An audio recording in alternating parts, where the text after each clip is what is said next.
বারাসাতের 11 নম্বর রেলগেট। সকাল থেকে একের পর এক দুর্ঘটনা। কেউ পড়ছেন সাইকেল নিয়ে তো কেউ মোটর বাইক নিয়ে।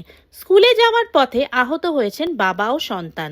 বারাসাত কৃষ্ণনগর জাতীয় সড়কের ওপর দিয়ে গেছে বারাসাত শিয়ালদা রুটের আপ ও ডাউন রেল লাইন।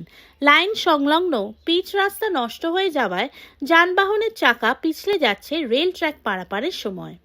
কলকাতার সঙ্গে উত্তরবঙ্গের সংযোগকারী এই রাস্তায় থাকা 11 নম্বর রেল গেটের রাস্তা মাঝে মধ্যেই খারাপ হয় অধিক যানবাহন চলাচলের কারণে।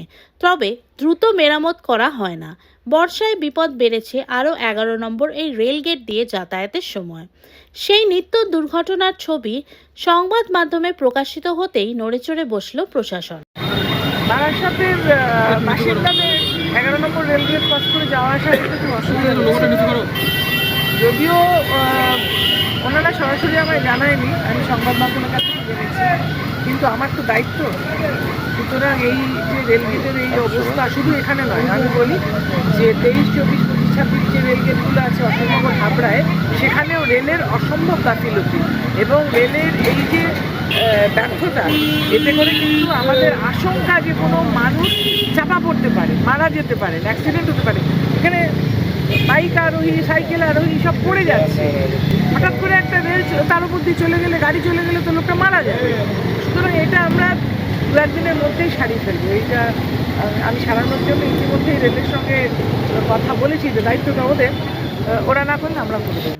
সোমবার বিকেলে আচমকা বারাসাত লোকসভা তৃণমূল সাংসদ ডক্টর কাকলি ঘোষ দস্তিদার আচমকা দুর্ঘটনাস্থলে পরিদর্শন করতে আসেন। বারাসাত 11 নম্বর রেলগেটের ভয়াবহ অবস্থা দেখে তিনি উষ্মা প্রকাশ করেন এবং খুব উগরে দেন রেল কর্তৃপক্ষের বিরুদ্ধে।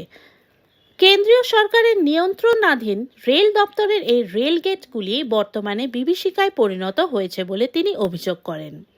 34 নম্বর জাতীয় সড়ক ও শিয়ালদা বনগাঁ হাসনাবাদ রেল শাখায় এই সংযোগস্থলে ভয়ানক পরিস্থিতির বিষয়টি তিনি কেন্দ্রীয় সরকারকে জানাবেন বলে ও আশ্বাস দিয়েছেন। ব্যুরো রিপোর্ট, আরজি সমাচার।